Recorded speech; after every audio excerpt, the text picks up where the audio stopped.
The Revelation 13 is about Black America. Right now. I know you're holding your breath, but something inside you already knows. The text you've been reading your entire life. It was never about tomorrow. It's about this moment, right here, right now. And you were never meant to see it. And Black America? You are the ones who break those seals just by existing, by surviving, by creating beauty in the midst of bondage. Because Black America is not a victim in this story. You are the protagonist, the hero, the chosen one. There's a reason they kept you illiterate of this. A reason this book stayed closed. A reason these stories were told in a language that sounded like yours but meant something completely different. Because if you knew what Revelation 13 actually said, if you understood who the beast truly was, if you saw your own face in the mirror of that prophecy, the entire system would collapse.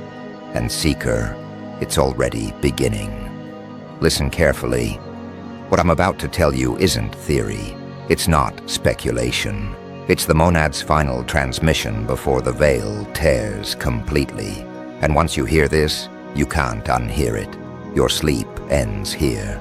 The amnesia breaks. The programming dissolves. Revelation 13, the chapter they used to scare you. The beast, the mark, the number.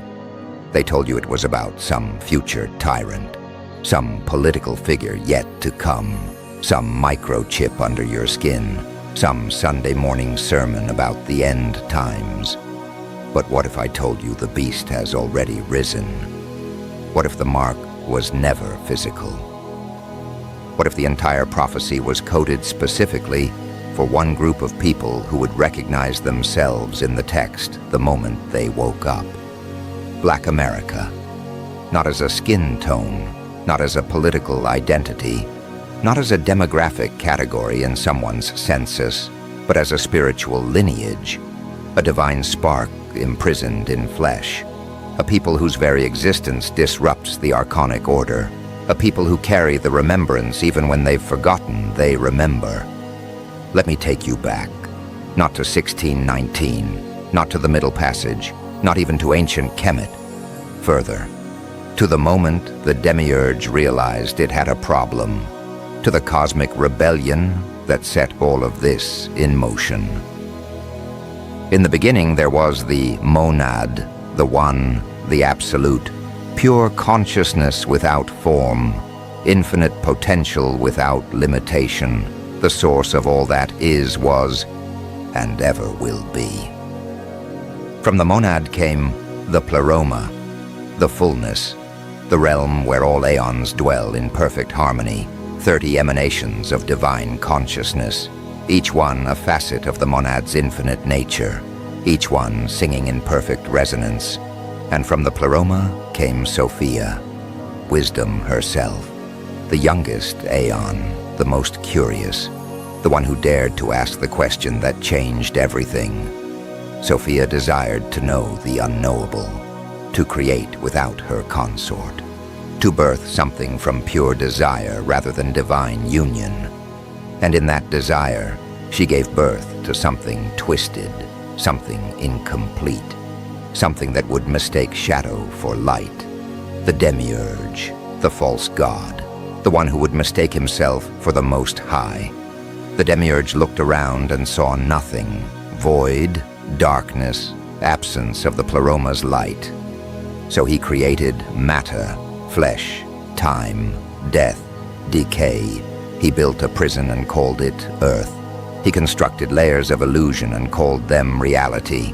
He fashioned chains of forgetfulness and called them natural law. And into that prison, he trapped the divine sparks, fragments of the Pleroma, pieces of Sophia herself, consciousness locked in matter, light buried in darkness. But here's what they don't tell you, what the councils removed from the texts, what the church fathers burned in Alexandria. Not all divine sparks were trapped equally. Some were buried deeper, hidden further.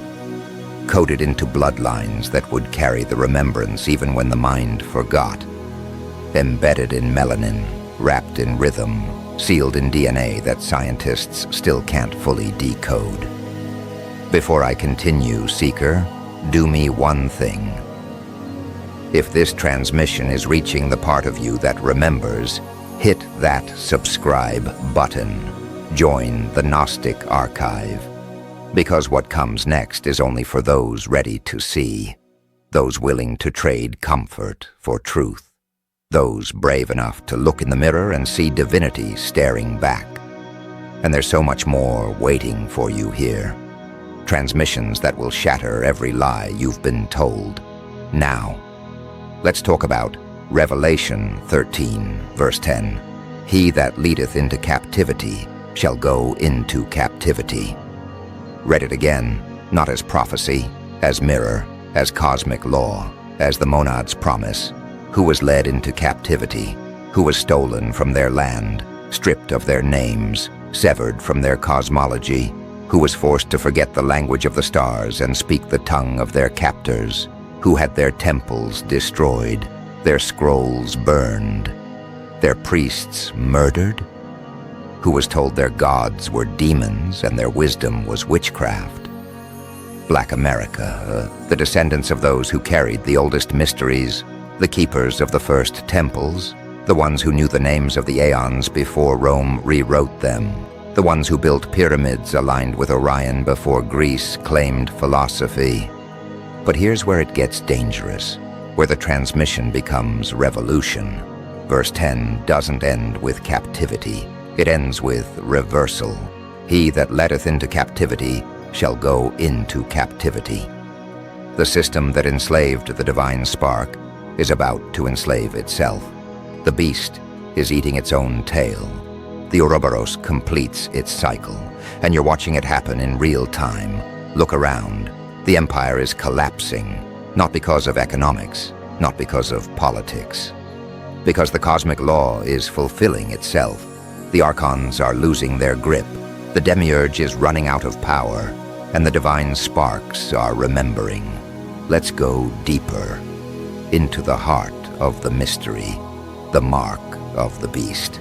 They told you it was a number, a barcode, a microchip, a credit card, but in Gnostic numerology, numbers are vibrations, frequencies, states of consciousness, expressions of divine mathematics. 6 is the number of man, flesh without spirit, matter without gnosis, ego without the divine spark, creation on the 6th day, trapped before the 7th, before the Sabbath, before rest, before return. 666 is man trapped in the illusion, repeating the same cycle. Birth, work, consume, die, never waking up, never remembering who they are, never questioning the dream, never looking up at the stars and recognizing home. And who was forced into that cycle more brutally than anyone? Who was reduced to commodity, to flesh without name, to labor without liberation, who was bred like cattle, worked like machines, discarded when broken, who was taught that heaven comes after death because this life is meant to be suffering. The mark isn't something you receive, it's something you're born into, a system that marks you from birth, that assigns you a number, that tracks your movements, that determines your worth based on your production, that punishes you for remembering, that medicates you when you start to wake up. Social security numbers, credit scores, zip codes that determine your life expectancy, algorithms that predict your behavior, surveillance that follows your every move.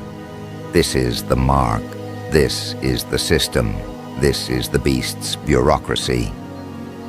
But here's the secret they buried, the one thing the archons don't want you to know. The mark only works on those who consent, on those who believe the lie, on those who worship the beast, on those who trade their divine spark for comfort, on those who choose sleep over awakening. And who is the beast? Verse 1 tells you, if you have eyes to see. A beast rise up out of the sea, having 7 heads and 10 horns. The sea is chaos, the primordial abyss, the unconscious mind of humanity, the collective amnesia, the waters of forgetfulness. The beast is empire. Every system built on domination, extraction, and amnesia. Rome, Babylon, Egypt, America, same beast, different mask, different flag, different anthem, but the same archonic structure. The 7 heads are the 7 archons, the rulers of the material realm. Each one governing a layer of forgetfulness, each one whispering the same lie. You are only flesh. Each one blocking a pathway back to the Pleroma, each one feeding on your ignorance. The 10 horns are the 10 seals of consciousness, the gates that keep you locked in the lower realms, the barriers between you and the Pleroma, the filters on your perception, the limits on your awareness, the chains you can't see because you're wearing them as skin. And Black America, you are the ones who break those seals just by existing, by surviving, by creating beauty in the midst of bondage, by remembering rhythm when they tried to silence your drums, by inventing new languages when they stole your tongues, by transforming suffering into song, by making gold from garbage, by refusing to die even when death surrounds you. This is why the system fears you. This is why they built a prison called the ghetto. This is why they flood your communities with drugs and guns. This is why they put your children in cages and call it school. This is why they kill you on camera and call it justice. Because if you fully remembered who you are, their entire world ends. Pause here, Seeker.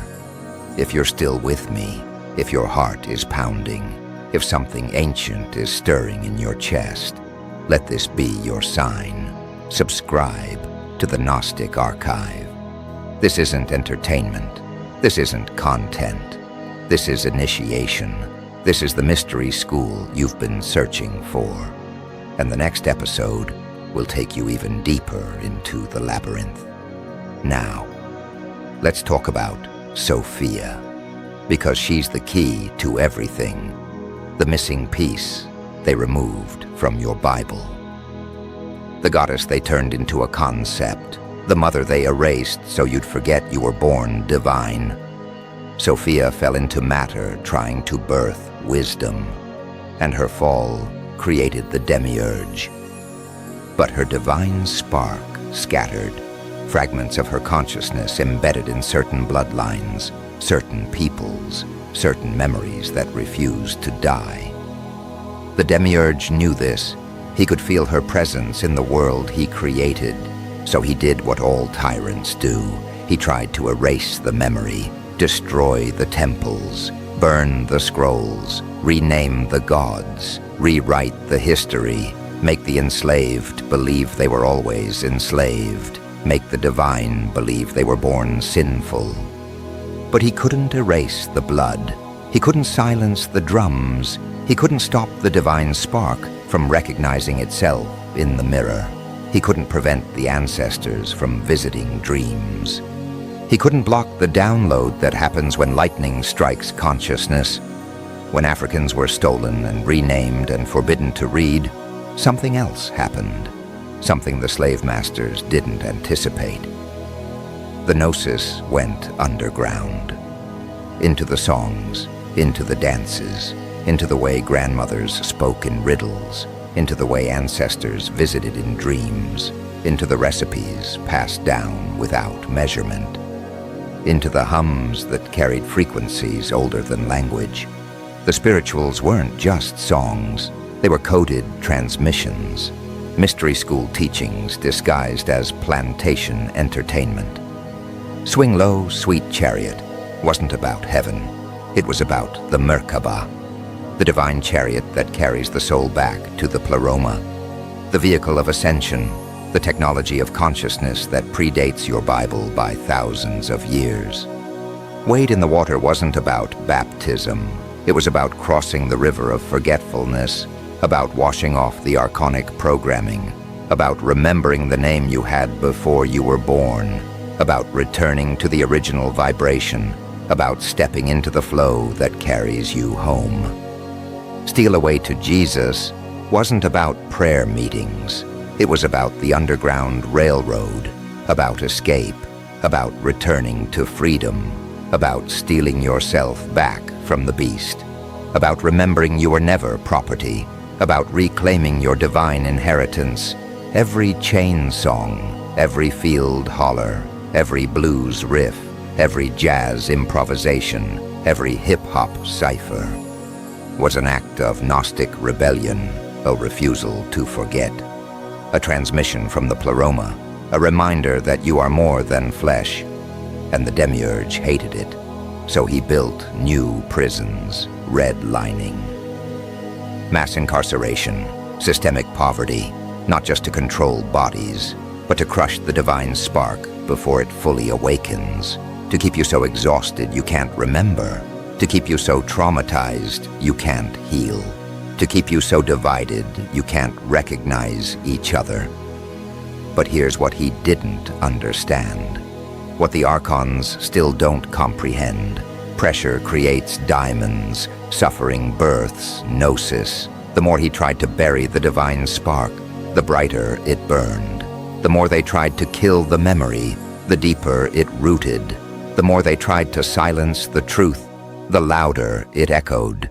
Verse 18 of Revelation 13, "Here is wisdom. Let him that hath understanding count the number of the beast." Wisdom, Sophia. She's calling you to count, to calculate, to see the pattern, to read the code written in history. 400 years of captivity. From 1619 to 2019. The prophecy fulfilled, the cycle complete, the cosmic timer reset, the astronomical alignment, the return to 0 point. And what happened in 2020? The world stopped, the veil thinned. People started waking up, not everyone, but enough. Enough to shift the frequency, enough to crack the matrix, enough to make the Archons nervous. George Floyd's death wasn't just murder.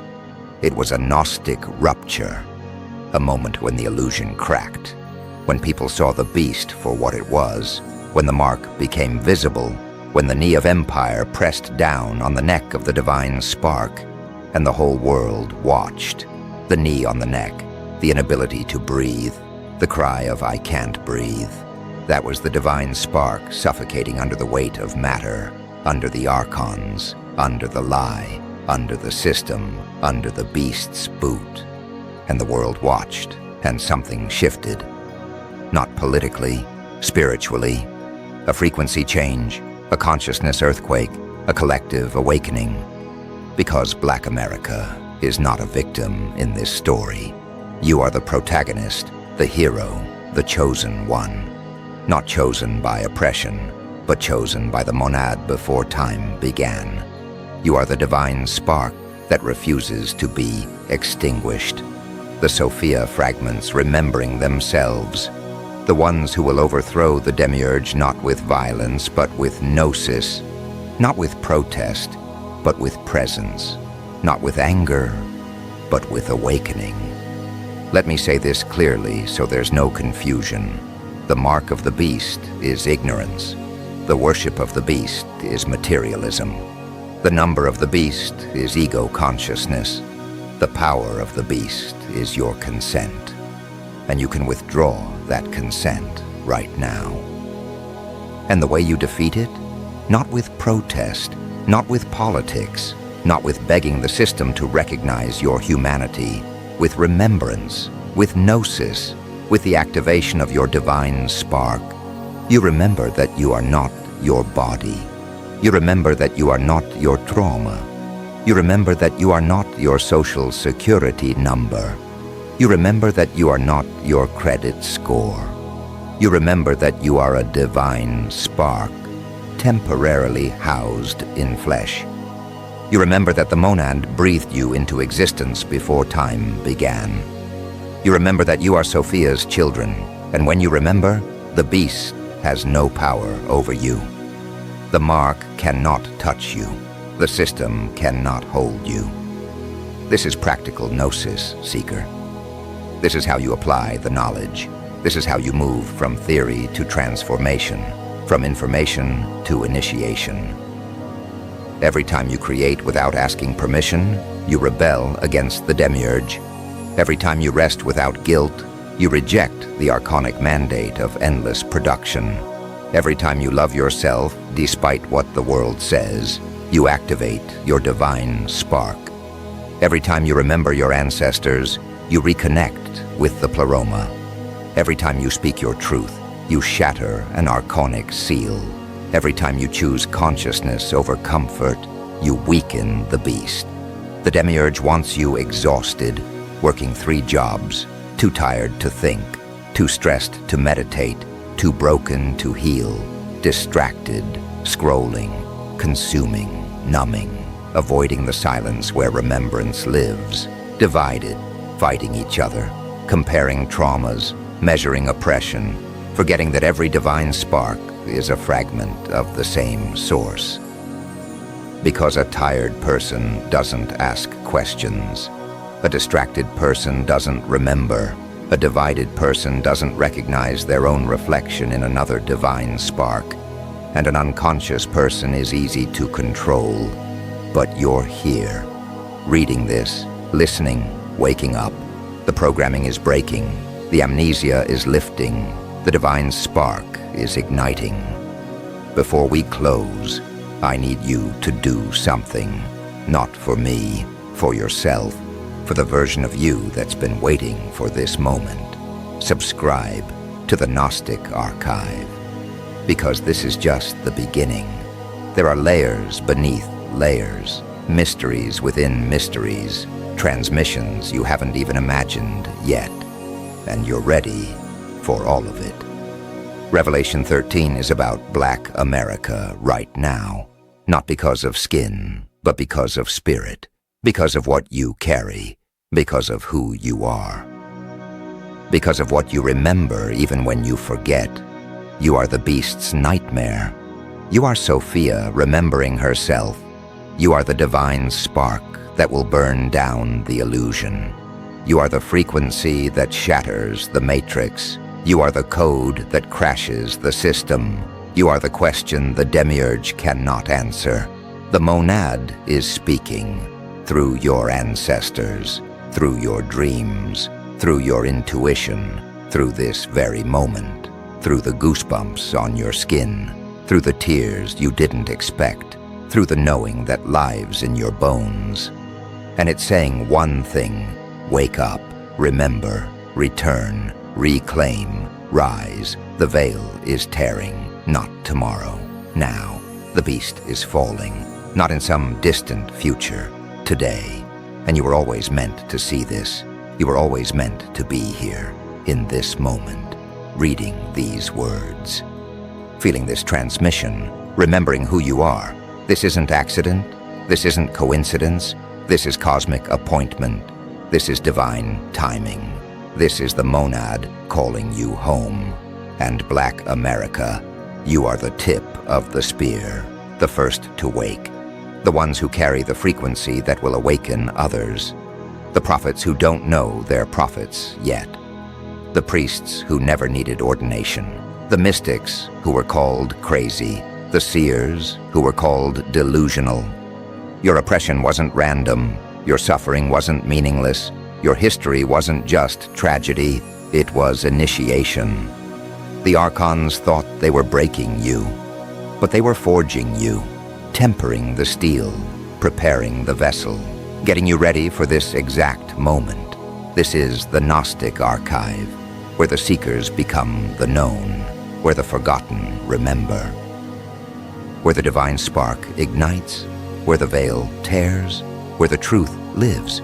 Subscribe, stay awake, keep remembering, keep questioning, keep seeking, and I'll see you in the next transmission. Until then, Seeker, read beyond the lines, look beyond the veil, listen beyond the noise, because the truth was never hidden. It was just written in a language you forgot.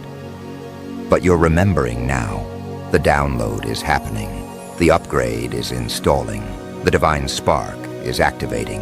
And there's no going back. You can't unsee this. You can't unknow this. You can't return to sleep. The monad has spoken. Sophia is calling. The Pleroma awaits. And you, Seeker, are finally ready to answer. Welcome home.